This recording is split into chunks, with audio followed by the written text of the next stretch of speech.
When I approach a mural or any work of street art, I get up to it, get to the place where I'm going to take the best picture possible, and I take it with my cell phone camera. I don't own some fancy camera. This is it, man. And Mr. Trejo here is perfect subject for this, right?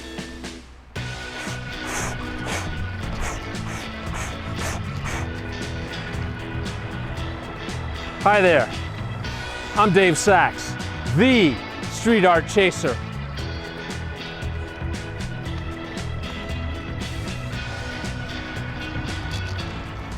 You know, when I think about Pacoima, it reminds me that when I was chasing street art in the early days, I would Google cities. And when I Googled Pacoima, talked about the Mural Mile. When you have murals like this everywhere, you know, you're looking for a good getaway on the weekends. This is where you need to come, man. Pacoima is awesome. So a lot of times when I'm chasing street art and I realize there's many in a city, you come around a corner and you find something beautiful like this. This is another one of Levi's works called The Day the Music Died. It features Richie Valens, Roger, the Big Bopper, Buddy Holly. The detail on this, these performers, musicians, were on a plane on their way to a gig in 1959. And the reason there's corn in this picture is because the plane crashed in a cornfield in Iowa and they all were killed. So this is really a tribute to these performers. And usual Levi fashion, it's totally awesome.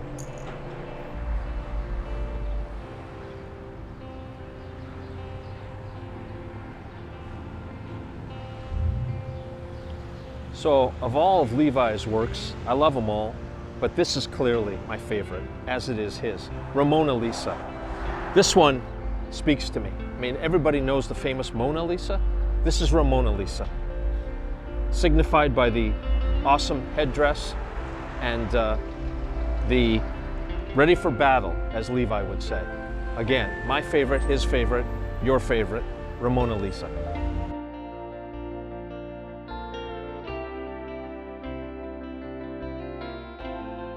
So this is another one of Levi's masterpieces, in my opinion. It's called Recuerdos, which means memories in English. One of the most beautiful women you're ever going to see. Absolutely breathtaking. You know, you're driving down Van Nuys Boulevard, you don't know anything about murals. This picture, I'm sure, has caused more accidents than anybody wants to talk about. But again, Recuerdos. Absolutely beautiful. You know, as Levi mentioned earlier, this is his largest single mural, 10,000 square feet, called Rushing Waters. There's a ton that you could miss here. There's so much detail. Gorgeous flowers on one end, and you pan and you see trees, plane, air tower, beautiful goddess over there. This is quite the mural. You don't see murals this wide. You see them this high in other cities, but this is clearly the single largest width mural I've ever seen, again, by Levi Ponce. Good morning. We're here on this beautiful day, Pacoima, California, April 22nd, 2021. And I'm Dave Sachs, known as the Street Art Chaser. And it is really my honor and privilege to be with Levi Ponce, my favorite street artist. And we're here this morning in front of one of his amazing works, Danny Trejo. I discovered street art years ago. Actually, when I was visiting Israel, of all places. And on the plane ride back, I thought, this must be going on in the States also. Come to find out that here at Mural Mile in Pacoima, Levi has done some amazing work. Good morning, Levi. Good morning. I had some questions for Levi this morning. First one is, at what age or when did you know you were going to be an amazing street artist? I don't know that I'm amazing, but I've always been a street artist. The qualifications, you know, I don't know, there's not a lot of criteria to meet. You do something in the street, you're technically a street artist. My dad's a painter, so I grew up painting with my father. So, you know, I've never not painted the streets. You know, so I kind of grew up with it. And I assume my kids will be the same. I don't know if they'll be crazy enough to jump off the the cliff like their dad did and their grandfather, but yeah, I get it from my dad. I kind of grew up with it. It's always been a part of my life. I've always had paint in my nails and fingers, you know. It's Pants, shoes. everything, you know. I always say, you know, if I was a barber, there'd be hair on everything. So at least, you know, at least it's just paint. Excellent. And you know, I think there's nothing better than your own words. I know I've read on your background about your mission to beautify Pacoima. Yeah, you know, not just beautify it, but sort of change the attitude about it, you know, both for locals and visitors. You know, I get it. We're a low resource, low income neighborhood. You know, it's a tough neighborhood, but you know, you can't let the few take over the most. You know, like, it's good people here. It's family oriented. You know, it's beautiful people. It's families. It's a bunch of homes. You know, there's not a lot of corporate development. You know, in a lot of ways, it's very removed from LA that way. It's a slower pace of life out here. You'd almost feel like you were closer to Bakersfield than to LA. Absolutely. But no, like, it's mellow. It's beautiful. The people here are lovely, friendly. They're very giving, and you know, I tried to sort of change the attitude, you know, people had towards Pacoima, because all we ever saw come out of here as far as news coverage or media coverage was, you know, the bad. You know, in the 90s, this was one of the gang injunctions in LA. You know, we had a lot of violence in that time, and that seems to be the reputation that still echoes today. So, you know, I think over the past 10 years, we've done so much work with the murals that, you know, I don't know that we'll completely erase Pacoima's past, but I think we're definitely shaping Pacoima's future. And, you know, I'm very proud of that. That was the point of the murals. When I started painting here, I didn't set off to paint one mural. I set off to change what this neighborhood was about. I think that's what separated my work from the other muralists. Yes. I wanted to change what Pacoima was. And you can go back and read, I've always said it, you know, like the first time I got news coverage here from the Daily News in June 2013. I said it. I want to make Pacoima a voice for the arts. You know, it wasn't about one mural. It was about Pacoima, right. And I think that's what really separates my work from other people who do this. I saw it as a campaign, and I still do. And you know, I'm still here, and I paint all over. But yes, you know, Pacoima's always home. Excellent. And you know, later on, I'm going to be followed where I chase Recuerdos, of course, Ramona Lisa, and Rushing Waters. Of those four, or all the murals you've done, do you have a personal favorite? It's the Mona Lisa on the other side of this wall. My art tends to be often for the people. It's very rarely personal, which is rare for an artist. Most artists are sort of internal machines. They paint their emotions and their feelings. I don't really do that. But the Mona Lisa was an exception. It was essentially a big fuck you to the city for making murals illegal, and we're going to paint them anyways. I believe in what we're doing, and we're going to fight for it. And the Mona Lisa represents the artists, you know, the community of artists in this case here in Pacoima, and she's dressed for battle. You know, it's not a violent image. I'm not a violent person, but you know, I'm not going to get pushed over either, you know. So that's really what that mural was about, and I'm very proud of it to this day. It's one of the few times that I sort of took it personally, I guess, and and painted something more personal to me. But you know, like most of my work, it's still very lighthearted and very positive. And you know, at first glance, I don't think most people know what it's really about. Right. So I like that. You know, it shouldn't be so negative. Excellent. I love it. It's my favorite of yours. Also, we have that in common. Real curious. This guy's all flatterer, man. Like, you know, some people call me a living legend, and what? I'm with a living legend. Thank you. When you're approached, or when you're considering your next mural, what are some of the factors that say, okay, I want to jump on that. I totally want to get that. You know, that's an interesting question at this point in my career, because you know, earlier in my career, it wasn't really a choice. I just kind of took what paid, right? Sure. I think a lot of people do. You got to pay the bills first. But I don't know, it's nice to be at a place where you can pick and choose your projects. And I try and pick projects that help people. I try and pick projects that obviously pay my bills and feed my kids and family. You know, like, you know, I got a mortgage, you know, sure.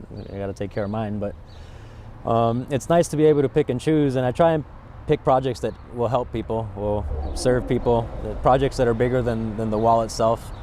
You know, it's a privilege to be able to do so, And it's a privilege to be able to sort of raise awareness of issues that I might find important or think are important to people.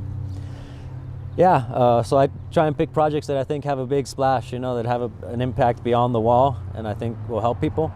And whether that's Fair Trade America, whether that's working with local artists here in San Fernando to sort of change the face walls and leverage the graffiti community here rather than shun it or fight against it. I try and pick projects that will help communities. Again, mural specific. What is the largest mural you've done so far, and what's the farthest you've traveled to paint a mural? The largest mural I've done is just down the street on San Fernando Road, Rushing Waters. It's 10,000 square feet. How did that come about?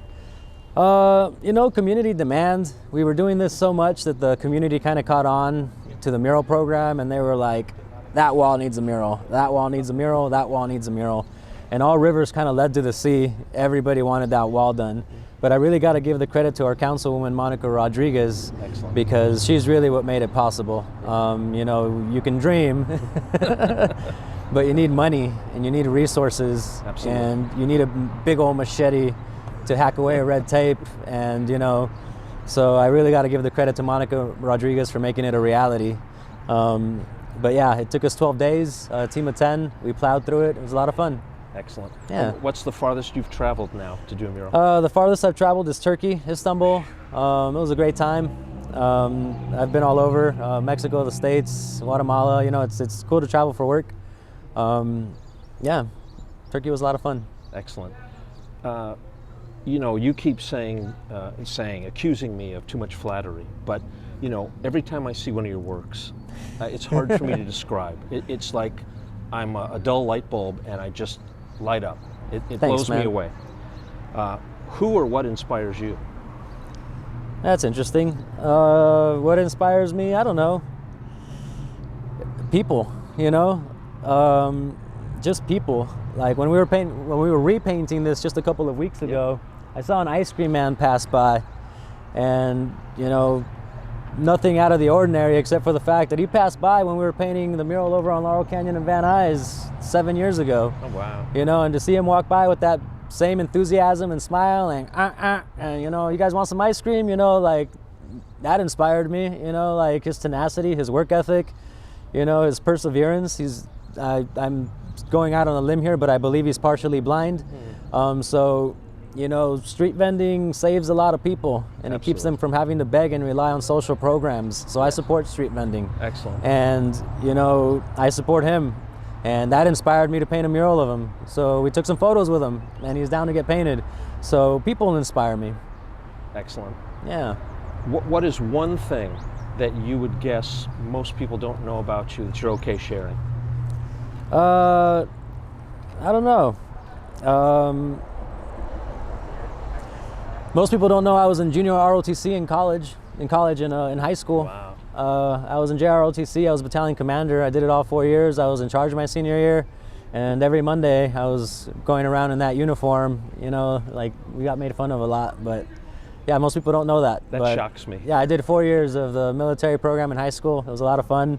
So from camp at San Luis Obispo at the military base to drill to calling out cadence to, rifle team. I had the best shot my senior year, so it's like, that's something fun. A lot of kids don't realize that, and it's kind of a far stretch from being an artist to doing the military thing. But when I was in high school, I wanted to be a politician. I wanted to be a community leader, and I wanted to join the military and become a military officer. I was going to do ROTC in college, do the whole thing.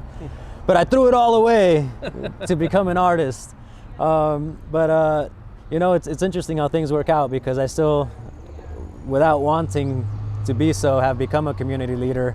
Absolutely. And have become a politician, and have to deal with other community leaders, other entities, other organizations.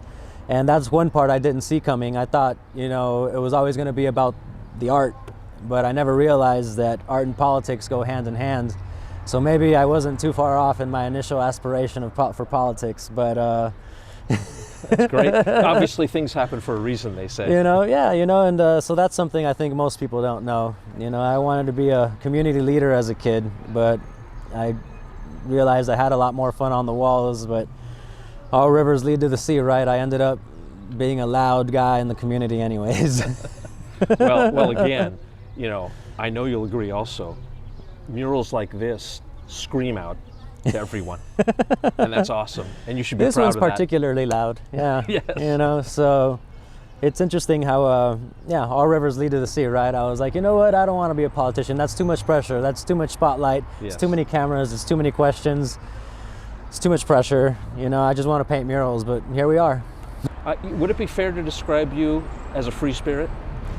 My dad's the free spirit. I feel like I'm anchored down compared to him, but Okay. you know, thanks for calling me a free spirit. I take that as a compliment because Absolutely. my dad's a free spirit all the way, and you know, so thank you. Definitely I want take to that meet as a him one of compliment. these days. He Yes. might be walking down the street right now. Like, Excellent. he hangs out here all the time. All right. Well, again, thank you so much for this. It is, you know, there's an expression, living the dream. This, to me, is something I would have dreamed about. Nice. Thank you for taking time. Yeah, for no this. worries, and thanks for coming by. Thank you very much.